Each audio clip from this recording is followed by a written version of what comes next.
Let's see, with this one I can do variable font sizing. With this one I can import high-res graphics. You know, there's a lot of great software now that can let you turn out very nice-looking printed documents, but they don't do you very much good if you're still pounding away with an old dot matrix printer. The good news is you can now buy laser printers for about $1,000, and it can open up a whole new world of professional-looking output. Today, we take a look at the new generation of low-cost laser printers on this edition of the Computer Chronicles.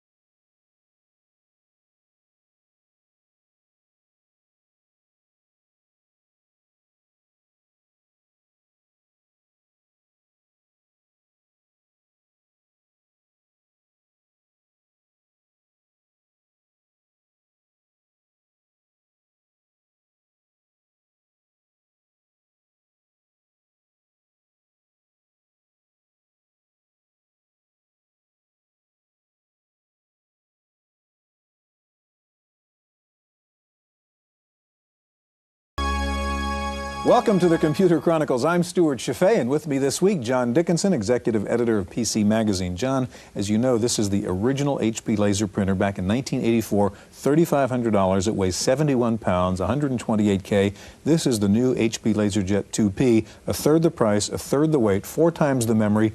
This technology has really changed over 6 years to the point, it seems to me, where laser printers are no longer just for people who want to do desktop publishing. In fact, they're the matrix printers of the 90s for just about $1,000, roughly the price of a 24-wire matrix printer. You get all the capabilities of the best laser printers on the market. They're just a little bit slower than the laser printers that are out there. You can do desktop publishing, you can do high-quality office printing, you have font cartridges, downloadable fonts, graphics, everything you could possibly want. These printers are going to do for PC usage what the matrix printers did in the 80s. John, today we'll take a look not only at this LaserJet IIP, but also at low-cost laser printers from Canon, Oki Data, Toshiba, GCC. Now, what happens after you buy the laser printer? How difficult is it to integrate it into your existing hardware and software setup? How does it change your work habits? We begin with a report on one small business that just went through the transition from dot matrix to laser. The Tanner Group is an insurance and financial services company located in the San Francisco Bay Area. The firm's owner has been in the insurance business for over 30 years. In the company's early days, the only tools available for making sales presentations were mechanical calculators and typewriters. Since then, the firm has advanced through almost every kind of printing technology, from daisy wheel to dot matrix and now laser. It goes back like 32 years ago. We used the old Frieden calculators that ground for hours to get a proposal out, and then you had to have that individually typed up by the girl on a typewriter that you had at hand in those times. You couldn't do graphics at all unless it was a little dot hand drafted on a graph paper, and you'd do a graphics that way. The Tanner Group's office still uses a variety of output devices, mixing color inkjet graphics with dot matrix spreadsheets. But the firm's new Toshiba Page Laser 6 is taking over more and more of the workload. The advantages are clear to anyone who has used a mechanical printer. Unlike the typical dot matrix machines, which required foam pads and covers to cut down their ear-splitting staccato, laser printers are practically silent. They also offer a higher resolution and faster printing. At present, the laser technology is limited to monochrome output, but the Tanner Group is pleased with the flexibility of its new printer. In this business, your image and your presentation are what go before you, if you're not in front of the people yourself. So we've always tried to maintain the best and the latest in technology in doing so. The laser printer affords us to give a very finished product that looks professionally done. For the Computer Chronicles, I'm Maria Gabriel.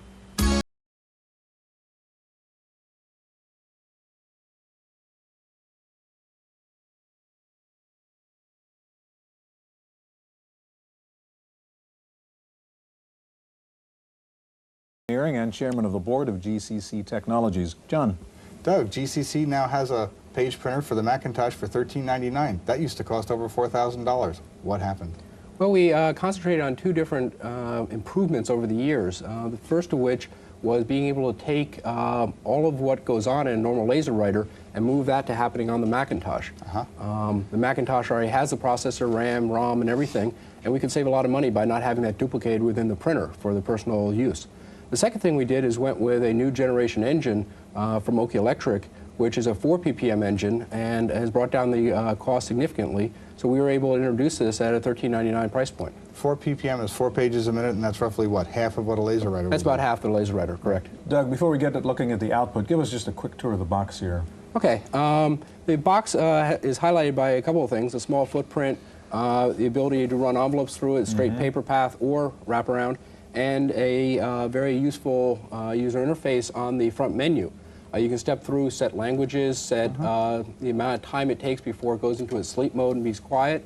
You can check the number of pages you printed and the consumable life at any time. Doug, you've got PageMaker up here, and show us how you'd actually use the GCC printer with PageMaker. Okay, in this case, what I've done is I created a two-page PageMaker document, the first page of which I've done some playing around with fonts. I drew at 200 points some Old English fonts spelling out PBS, and then rotated some fonts below it. Now, other than the fact that these are the GCC fonts, this is just ordinary PageMaker. This is ordinary PageMaker, and these could be GCC fonts, Bitstreams fonts, or Adobe fonts through the Adobe Type Manager. Right. Okay, what's happening? What it's just done now is previewed it so I can look at it on the screen if I'd like before printing it, saving paper and toner, and allowing me to actually go in and look at it and make sure I've got the document exactly the way I like it. Right. Once I'm done with that, I can image the page just by saying print. And what normally happens on the printer is now happening on the Macintosh, and you're using the processor in the Macintosh, the RAM and disk drive that is in it. What you just heard now is the printer has started warming up.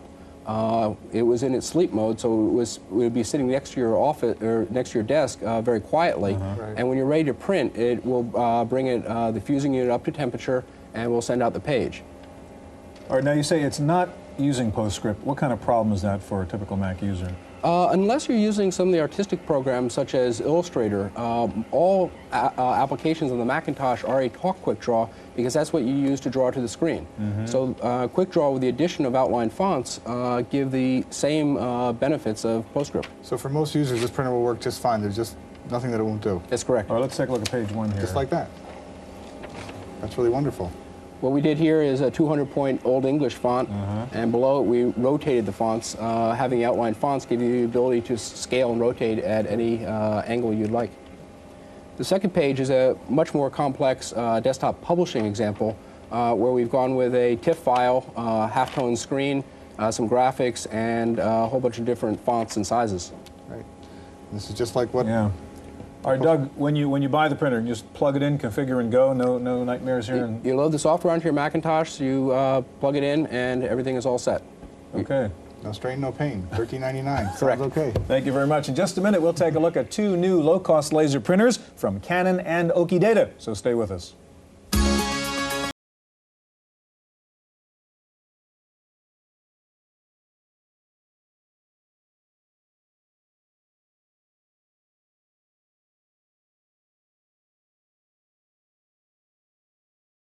And next to Kent, Maureen Monahan with Canon. John? Well, we've seen some interesting stuff for the Mac market. Now it looks like the PC market has some new low-cost laser printers that are going to replace the matrix printers in that market. Maureen, Canon's a name that's been associated with laser printers since the very start. Why don't you tell us just a little bit about what makes your printer unique in this market? Well, what Canon's finally done, they've been in the laser business for over 5 years now. They've come out with an engine that is low cost. The machine retails for $15.45. So now not only can office users afford it, it's also a market that end users can also, home users can also use the product as well. Right, and Kent, Oki Data has been in the business of printers for the PC since the PC came around, and now you're in the laser printers business. Why don't you tell us some more about that? Well, Oki Data has come up with their own engine that they've put in this product, which uses LED technology. And all that means to the consumers, you have the more like typesetter print quality coming out of a product, and it's a step up from the 24-pin impact printer. You just use this word LED technology. Isn't it the case that all page printers are being called laser printers as a generic sort of term? That's true. Okay. So the Oki Laser is technically not a laser printer is what we're saying. It's a different technology. It's a different technology that gives the same output as a laser product to the consumer. How about a little tour of the Oki Laser 400, Kent? The Oki Laser 400 has a couple of unique items to it. This is put this under here. This is the toner cartridge here. It holds 2,500, or holds toner enough for 2,500 pages. These little flanges pull back when it's empty, throw it away, put a new cartridge in. Right. This is the image drum, and under here is a unique piece that Oki has patented where the toner, any excess toner from the image drum is brought right back into the original toner Right, and it's cylinder. recirculated. It's recycled so that the consumer doesn't waste any toner. Now, Kent, your printer costs $13.99. How much does all that equipment that you just replaced in there cost? The toner itself is a $33 replacement. We spec it out at 2,500 pages usage. Right. The image drum is a $289 retail at 15,000 pages. Right. Let's see what the page looks like when we print it. Sure. Now, if I understand it, this is fully compatible with the HP LaserJet, HP LaserJet Series 2 compatibility. so it meets what's become an industry standard for the PC marketplace. Exactly. And what does that machine come with in terms of fonts and so on, Kent? Some of the standard features with the product would be the 200-page input bin, and that's very important to the consumer that doesn't want to have to change paper a lot. Secondly, it has 17 different fonts as standard, as well as 4 different typefaces, so that the consumer does get the type of print quality that is more like a typeset print quality rather than what you'd normally get out of a typewriter. Yeah. That's amazing for $13.99. All right, Maureen, let's take a look at the Canon laser printer now. Now, it is not a HP LaserJet compatible printer. Is that a problem for a PC user? No, it's not. Canon has their own language. It's called the capsule controller language, which supports advanced features like scalable fonts and vector graphics. So what we do is we ship this driver kit with each unit sold that contains software drivers for packages like Windows, Lotus, WordPerfect, most of the popular software packages. I assume that's easy to install. Does it also provide users with updates when software packages like WordPerfect get upgraded? Yes, we put them on a list and automatically upgrade them. All right, could you start the Canon laser printer going? Let's take a look at what the output would look like, Maureen. I'm going to go ahead and print a document in WordPerfect showing you some of the features of the Canon product. While we're waiting for that to print, Maureen, Canon's always had a really interesting approach to the consumables, to the toner cartridge. Can you show us what that's like for the LPB-4? Sure. What Canon's developed is a single unit cartridge that's based on technology shared with our copier division. Basically, we have the toner, drum, and a lot of the movable parts all encased in this one unit. So replacing a unit is extremely easy, and it leaves the machine virtually maintenance-free. And what does that unit cost? It retails for $95. Very good. Let's see what that output looks like. This is some of the scalable fonts you were talking about. Yes, that's correct. What this allows you to do with the scalable fonts, it allows you to create the exact point size you need without having to store additional fonts or purchase additional fonts. And it also shows you a little bit here, it shows you our outline and our shadow capabilities as well. And here's some more shadowing, I think. This is color simulation? We support 64 pattern fills, and those are some of the pattern fills as well as our shadow effect. How about the box itself? It obviously looks a bit different from the Oki Laser. What can you tell us about it, Maureen? The front tray is a little bit different. It holds up to 50 sheets. It's a multi-user tray, so you can adjust it to the size you need if you want to do legal, letter, or envelopes. Don't you also have an optional bin that holds another 200 sheets of paper? Correct. We do have an optional sheet feed, a cassette that pops onto the bottom. That holds 250 additional sheets, and that retails for $195. All right. Go ahead, John. And that makes it into a 2-bin printer, which is pretty interesting for a low-cost laser printer. Correct. Yes. All right, now what about the number of fonts that come with the machine again, Maureen? It comes with 8-bit mapped and 9 scalable, rotatable fonts. Okay, and if you want more fonts, what do you do? We have 4 font cartridges. This particular one is our SC1 card holding 22 additional fonts, and it retails for $195. So for about the price of a really high-quality matrix printer, you're going to get a laser printer plus all these opportunities to upgrade them and upscale them and do whatever you need to do and desktop publish, and it's a whole new world. Now, in just a minute, we'll take a look at the HP LaserJet IIP. First of all, though, suppose you decide you like something like the LaserJet IIP, but you own a Macintosh. Are you stuck in the no man's land of incompatibility? Not necessarily. Wendy Woods has a report. These stunning graphics were made by a company called OnePass, a video production firm owned by Scanline Communications in San Francisco. This firm is known for its ability to solve technical problems to achieve a desired result. From this ad to the simpler matter of making a Macintosh work with an HP LaserJet printer. Chuck Weinbar of Scanline found the answer by calling Hewlett-Packard's service line and locating a product called MacPrint from Insight Development. It's software and a cable which enable the LaserJet to print Macintosh documents. So now the two work together. Chuck likes the end result, but not the wait. Up to 90 seconds for a single page.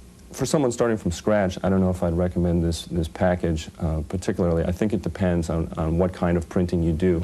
If you're, print out a lot of copies and are running a lot of documents through, then the question about speed, that it does take a long time to print something out, becomes an issue. If, however, you're like me, who does occasional printing and isn't dependent on, servicing a lot of clients with my laser printer, then it seems to work pretty well. On another subject, low-cost laser printers don't usually allow you to print PostScript documents, at least not without one of these. This is a third-party add-on product for an HP LaserJet 2 printer, which allows it to print PostScript documents. This method is a few $100s cheaper than buying a PostScript printer in the first place, but for some people, that's worth it. In San Francisco, for the Computer Chronicles, I'm Wendy Woods.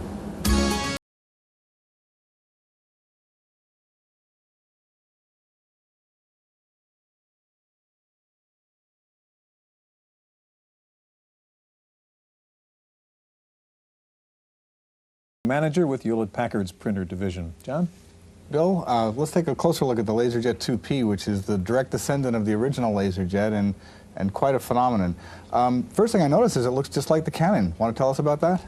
Yeah, it is. It's based on the Canon engine, and we've been partners with Canon for a long time, ever since 1984 when we came out with the original LaserJet. So that first one was also a Canon engine machine? Okay. And we worked with Canon before that when we actually developed some of our own laser printers, so that's how we've had this relationship with them for so long.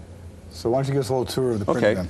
One of the significant differences between this and the Canon machine is that we build the electronics ourselves, and so we have HP's PCL level 4, the HP language in this machine. Something else that's different than what we've seen before so far in the show is that we have the additional 250-sheet cassette, the optional cassette that's on the bottom of this printer. So let me just quickly give you a tour of some of the features of the printer that you haven't seen thus far. I'll show you very quickly how that all-in-one print cassette fits into the printer.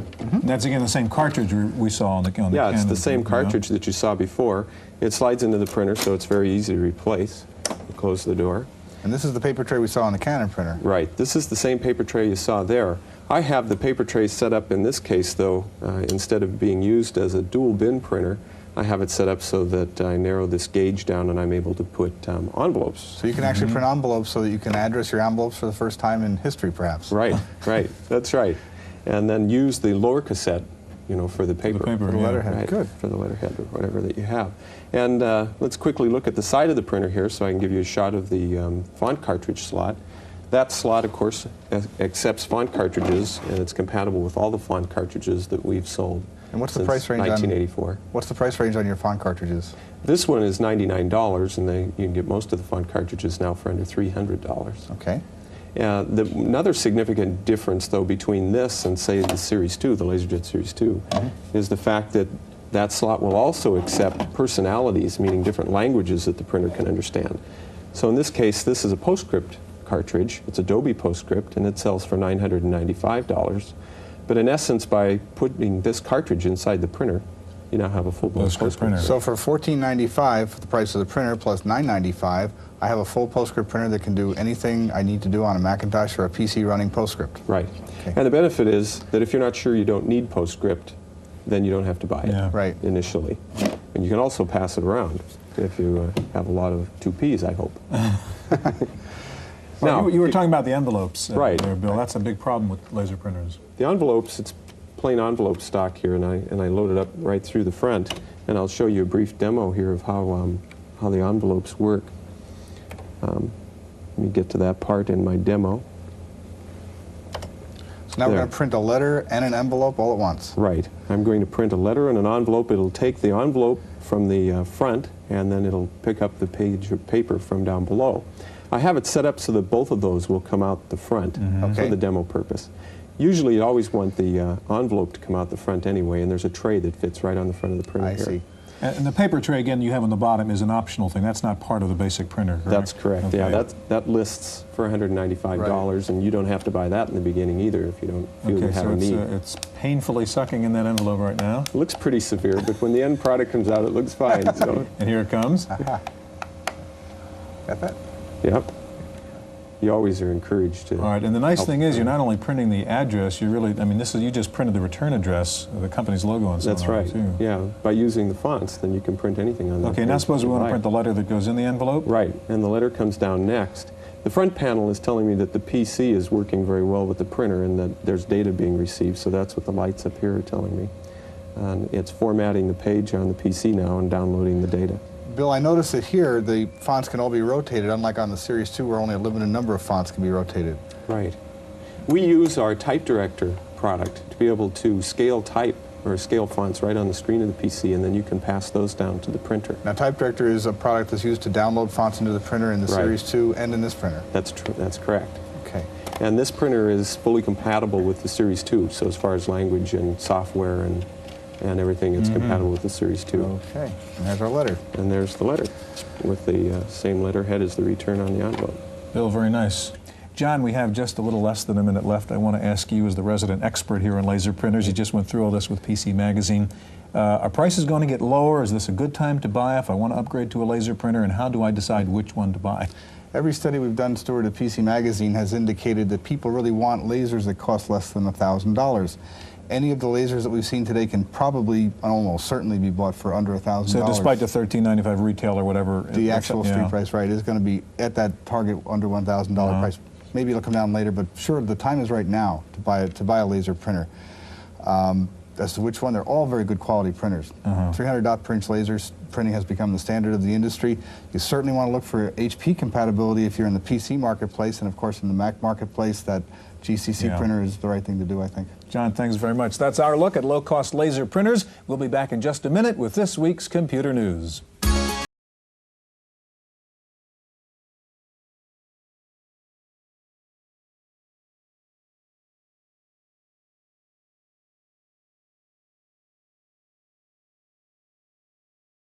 Line of low-cost laser printers for the Mac. The Personal Laser Writer NT is aimed at small work groups with advanced graphic needs.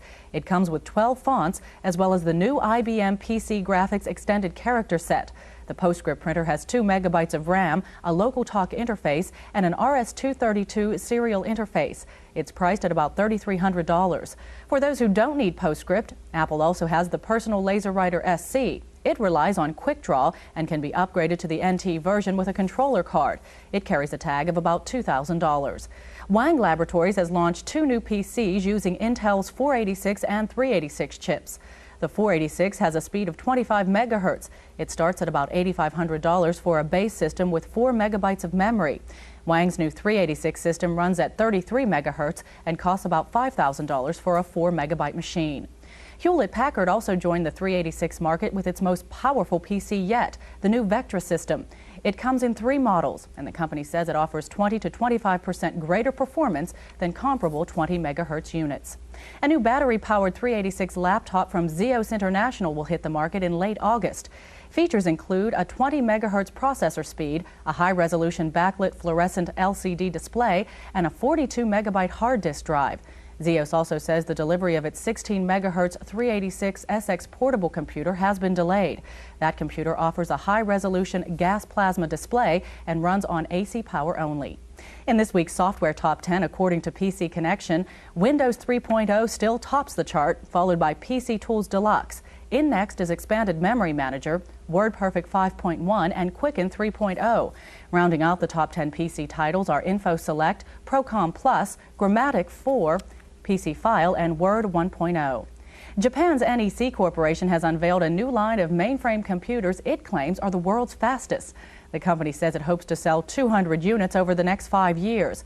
But industry analysts express doubts the new computers will propel NEC to the forefront of the mainframe market. The company currently has only 8% of the Japanese mainframe market and an even smaller share overseas.